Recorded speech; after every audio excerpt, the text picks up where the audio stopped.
RBI కీలక నిర్ణయం తీసుకుంది. మొబైల్ నంబర్లను ఏటీఎం కార్డులతో లింక్ చేయాలి. అలా చేయని ఏటీఎం కార్డులు ఆటోమేటిక్గా బ్లాక్ అవుతాయి.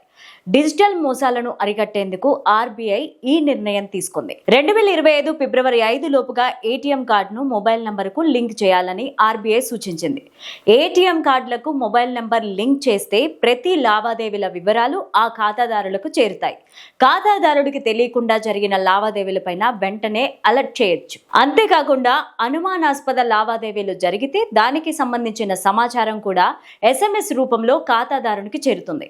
వీటిని గుర్తిస్తే బ్యాంక్ మేనేజర్ లేదా బ్యాంక్ కస్టమర్ కేర్ నెంబర్కు ఫోన్ చేసి ఫిర్యాదు చేసేందుకు ఛాన్స్ ఉంటుంది. స్మార్ట్ ఫోన్లు అందుబాటులోకి వచ్చిన తర్వాత డిజిటల్ లావాదేవీలు పెరిగిపోయాయి.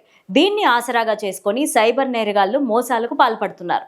వీటిని అరికట్టేందుకే ఆర్బీఐ ఈ నిర్ణయం తీసుకుంది. బ్యాంకులో లేదా ఏటీఎంలో జరిగిన ప్రతి లావాదేవీకి సంబంధించిన సమాచారం మొబైల్కి వస్తుంది. మీకు తెలియకుండా మీ ఏటీఎం కార్డు ద్వారా లావాదేవీలు జరిగినప్పుడు SMS రూపంలో అలర్ట్ అవుతోంది. ఒకవేళ మీ కార్డును క్లోనింగ్ ద్వారా లావాదేవీలు జరిపినా కూడా ఆ విషయం మీకు చేరుతుంది. మీకు ఏ బ్యాంకులో ఖాతా ఉందో ఆ బ్యాంకుకు వెళ్ళి ఏటీఎం కార్డును మొబైల్ నంబర్కు లింక్ చేసేందుకు దరఖాస్తు చేసుకోవాలి, లేదా ఆన్లైన్లో కూడా దరఖాస్తు చేసుకోవచ్చు.